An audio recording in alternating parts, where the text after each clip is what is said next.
오늘은 4월 25일 사무엘하 9장 1절부터 13절까지입니다. 1절이에요. 다윗이 이르되 사울의 집에 아직도 남은 사람이 있느냐? 내가 요나단으로 말미암아 그 사람에게 은총을 베풀리라 하니라. 다윗이 이제 나라가 안정되면서 다윗이 요나단과 했던 언약을 기억하게 됩니다. 그리고 요나단과 했던 언약 가운데 그 후손들을 잘 보살펴달라는 다윗과 요나단의 언약이 있었기 때문에 은혜를 입은 다윗은 요나단과의 약속을 지키려고 합니다. 그리고 요나단의 집에 남은 자가 있느냐, 살아남은 자가 있느냐라고 신하들에게 묻게 되는 것을 보게 돼요. 다윗은 이미 죽은 지 오래된 요나단과의 약속을 기억하고 있다라는 거고요. 기억하는 것뿐만이 아니라 지키려고 하고 있어요. 대부분 사람들은 약속 대상자가 죽으면 뭐 안 지켜도 상관없는 거 아닙니까? 그리고 지키려고 노력하지도 않아요. 그냥 불성실하게 약속을 그냥 잊고 살 때가 많죠. 다윗은 그렇지 않아요. 그 은혜를 기억하고 그 약속을 지키려고 하더라. 다윗이요, 이 모습 자체가 하나님을 닮은 거예요. 하나님은 어떤 분입니까? 약속을 절대 잊지 않습니다. 그 언약을 잊지 않는 분이 하나님이시잖아요. 그래서 하나님은 뭐라고 말합니까? 신실하신 하나님, 성실하신 하나님. 하나님은 우리 성도와 맺은 언약을 절대 잊지 않아요. 이 성경 말씀은 한마디로 언약의 책입니다. 성경 말씀에 있는 모든 약속은 반드시 이루어집니다. 그걸 믿고 따르는 모든 사람들에게 이루어질 거예요. 왜? 하나님은 언약을 지키시기 때문에 그렇죠. 그렇다면 성도도 마찬가지예요. 하나님을 닮은 성도라면, 하나님의 성품을 닮은 성도라면 우리 또한 하나님과의 언약을 지켜야 되는 거예요. 평생을 통하여 하나님과 나와의 언약을 지키며 살아야 되고요. 뿐만 아니라 내가 사람과의 약속을 등한히 여기지 아니하며 그들과 했던 언약도 지키려고 노력해야 되는 것, 그것이 성도의 성품이며 하나님 닮은 사람들의 성품이라는 거예요. 오늘도 첫 번째, 하나님과의 약속을 지키세요. 두 번째, 여러분과 했던 모든 사람들과의 언약을 지키려고 노력하시는 여러분 되기를 축원드립니다. 그래야 하나님의 영광이 나타나죠. 2절부터입니다. 사울의 집에는 종 한 사람이 있으니 그의 이름은 시바라. 그를 다윗의 앞으로 부르매 왕이 그에게 말하되 네가 시바냐 하니 이르되 당신의 종이니이다 하니라. 왕이 이르되 사울의 집에 아직도 남은 사람이 없느냐? 내가 그 사람에게 하나님의 은총을 베풀고자 하노라 하니 시바가 왕께 아뢰되 요나단의 아들 하나가 있는데 다리 저는 자니이다 하니라. 사울의 집에 오랫동안 종으로 있었던 사람을 찾아냈어요. 그 사람 이름은 시바입니다. 근데 그 사람에게 물어봐요. 야, 요나단의 가족 가운데, 사울의 집안 가운데 살아남은 사람이 없냐? 라고 말했죠. 그때 그 사람이 말합니다. 한 명 있습니다. 다리 저는 사람이 한 명 있습니다. 이렇게 얘기를 해요. 우리가 알다시피 그 사람은 요나단의 아들이고 무비보셋이죠. 탈출을 하다가 유모가 그 무비보셋을 떨어뜨렸기 때문에 양다리를 다 절어요. 그 무비보셋 얘기를 하고 있는 겁니다. 그래? 그 아이를 데리고 와라. 이렇게 얘기하는 거죠. 자, 그런데 문제는 다윗이요, 뭐라고 표현하냐면 3절에 이렇게 표현하고 있어요. 야, 누구 없냐? 남은 사람 없냐? 내가 그 사람에게 하나님의 은총을 베풀고자 한다. 이렇게 표현하고 있어요. 누가 은총을 베푸는 겁니까? 다윗이 은총을 베푸는 거예요. 일반적인 사람들이라면 내가 왕이니까 내가 특별히 생각해서 내가 요나단의 아들에게 은혜를 베풀게, 데리고 와, 할 수 있는 거예요. 그래서 다윗은 단 한순간도 내가 은혜를 베푼다는 생각을 하지 않아요. 어떻게 말하고 있어요? 내가 하나님의 은총을 베풀려고 한다. 이렇게 표현해요.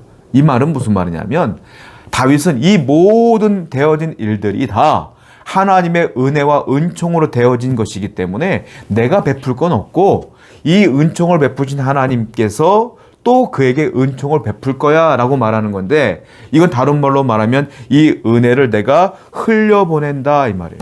내가 받은 은혜를 흘려보낸다. 다윗의 신앙관입니다. 사람들은요, 내가 하나님께 은혜 받았습니다 라고 말할 수는 있어요. 이 되어진 건 하나님의 은혜입니다 라고 말할 수는 있어요. 근데 다윗은 거기서 한 발자국 더 나가요. 그 말한 것에서 끝난 게 아니라 실질적으로 하나님이 주신 은혜를 흘려보낸다. 축복을 흘려보낸다. 성도 여러분, 이게 바로 우리가 살아가야 될 목적의식이에요. 무엇일까요? 여러분들이나 저는 하나님의 은혜를 받은 자로서 이 은혜를 가만히 나만 갖고 있는 게 아니라 흘려보내야 된다. 여러분이나 저나 은혜의 통로, 축복의 통로가 되어야 된다. 예수의 이름을 알았으면 예수의 이름을 흘려보내야죠. 하나님이 주신 은혜를 입었으면, 물질의 풍성함을 입었으면 없는 자들 외에도 나눌 수도 있어야죠. 마음의 온유함을 얻었으면 그 온유함을 통하여 불쌍한 사람들, 괴로운 사람들 끌어안고 기도해주는 또한 마음의 은혜를 또 흘려보내야죠. 우리는 흘려보내는 존재예요. 여러분들은 저수지가 아니고 웅덩이가 아니라 바로 은혜의 통로가 되어야 될 줄로 믿습니다. 다윗은 그렇게 살았다는 거예요. 4절부터 볼게요. 왕이 그에게 말하되 그가 어디 있느냐 하니 시바가 왕께 아르되 로드발 암미엘의 아들 마길의 집에 있나이다 하니라. 다윗 왕이 사람을 보내어 로드발 암미엘의 아들 마길의 집에서 그를 데려오니 사울의 손자 요나단의 아들 무비보셋이 다윗에게 나와 그 앞에 엎드려 전하매 다윗이 이르되 무비보셋이여 하니 그가 이르기를 보소서 당신의 종이니이다. 다윗이 그에게 이르되 무서워하지 말라. 내가 반드시 네 아버지 요나단으로 말미암아 네게 은총을 베풀리라. 내가 네 할아버지 사울의 모든 밭을 다 네게 도로 주겠고 또 너는 항상 내 앞에서 내 상에서 떡을 먹을지니라 하니. 다윗이요 무비보셋을 만났는데 무비보셋은 다윗을 만나자마자 납작 엎드려요. 그리고 자기를 이렇게 칭합니다. 말씀하옵소서 나는 당신의 종입니다. 이렇게 표현해요. 이 모습 속에서 무비보셋이 다윗을 얼마나 두려워하는 것을 볼 수 있어요. 왜냐? 할아버지 사울이 다윗을 그렇게 죽이려고 했던 걸 이 손주 무비보셋은 알거든요. 근데 그 다윗이 자기를 불러왔으니까 나는 죽었다라고 생각했겠죠. 벌벌 떨면서 나는 당신의 종입니다 하고 벌벌 떠는 거예요. 그 다윗이 말해요. 야, 무서워하지 마라. 두려워하지 마라. 나는 네 아버지 요나단과 언약을 했고 그 언약을 지킬 거야. 네 할아버지가 갖고 있던 모든 밭을 다 너에게 도로 줄 것이며 너는 내 아들과 같이 나와 함께 상에서 밥을 먹을 거야 라고 은혜를 계속 주겠다라고 얘기를 하는 것을 보게 돼요. 여러분, 여기서 다윗의 그 무비보셋을 대하는 태도를 통해서 다윗의 인품을 볼 수가 있어요. 심지어 그 사울의 신하였던 종이었던 시바도 이 무비보셋을 칭할 때 다윗에게 뭐라고 말했어요?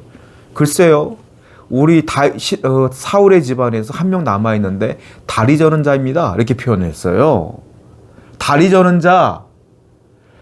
아니, 종도 무비보셋을 칭할 때 한때는 그가 섬겼던 주인인데 다리 저는 자 이렇게 표현해요. 시바의 인격이 나와요. 다윗은 어떻게 말해요? 무비보셋을 왔을 때 얼마나 허름했겠습니까? 얼마나 초라했겠어요. 거기다가 장애를 얻었어. 얼마나 초라해 보였겠어요. 근데 다윗은 따뜻하게 얘기를 하죠. 그리고 아주 그냥 선하게, 아주 그냥 인자하게, 아주 공손하게 무비보셋을 대하는 것을 보게 돼요. 왜? 아버지 요나단과의 언약 때문에 그렇습니다. 다윗의 말 한마디 한마디, 삶의 태도 하나하나가 다윗의 인품을 그대로 나타내고 있어요. 성품을 그대로 나타내고 있다라는 겁니다. 여러분, 성도는요, 이와 같이 살아야 돼요. 여러분들이 누구를 대할 때마다 보았을 때 높은 사람인가 봐, 낮은 사람인가 봐 구별하는 게 아니라 높은 사람이든 낮은 사람이든 여러분들은 하나님이 그들을 사랑하는 것처럼 대해야 된다. 여러분들이 그 사람들을 대할 때 말과 언행을 통해서 여러분들의 인품과 성품이 드러나기 때문에 그래요. 성도는 누구를 대하든지 간에 성심성의껏 말하고 성심성의껏 대해야 돼요. 구분해서는 안 된다. 그래야 여러분들의 인품이 드러나고 그 인품 속에서 사람들은 여러분들을 통해 하나님을 보기 때문에 그래요. 여러분들이 사람을 막대하는데 여러분들을 통하여 그들이 하나님을 믿겠습니까? 여러분들이 막 욕하고 다니는데, 험한 말하고 다니는데 여러분들의 말을 듣고 사람들이 여러분들을 통해 하나님을 볼 수 있겠어요? 아니에요. 여러분들의 표정 하나하나, 여러분들의 인상, 여러분들의 말, 여러분들의 태도, 그것 때문에 하나님을 볼 수가 있는 거예요.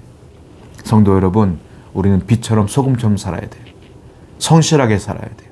오늘도 하나님의 아들처럼, 하나님의 딸처럼 그렇게 인품 있게 성품을 드러내며 살아가는 여러분들에게 축원드립니다. 8절입니다.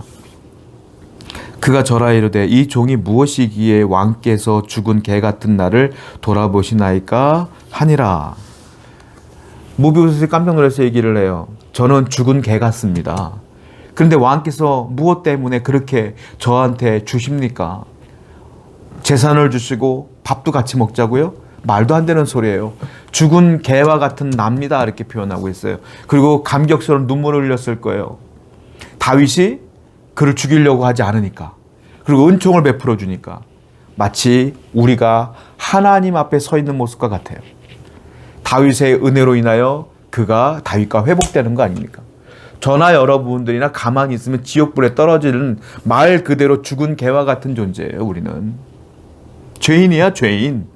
그런데 이 땅에 예수님이 오셨고 그 예수님이 저와 여러분들의 죄를 다 짊어지시고 십자가에서 대신 죽으신 거예요.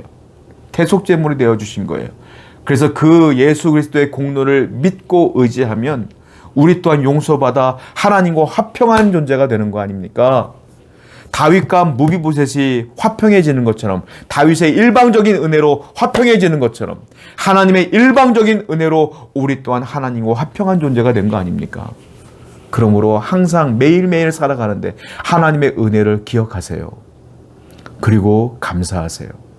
그리고 헌신하시기 바랍니다. 주님의 영광을 위해 살아가시는 여러분 되기를 축원드립니다. 기도합시다. 하나님과 우리 사이의 화평함을 위하여 예수님이 오신 것처럼 언제나 그 예수 그리스도를 바라보며 하나님의 은혜를 기억하는 성도가 되게 하여 주옵소서. 예수님의 이름으로 기도드렸습니다. 아멘.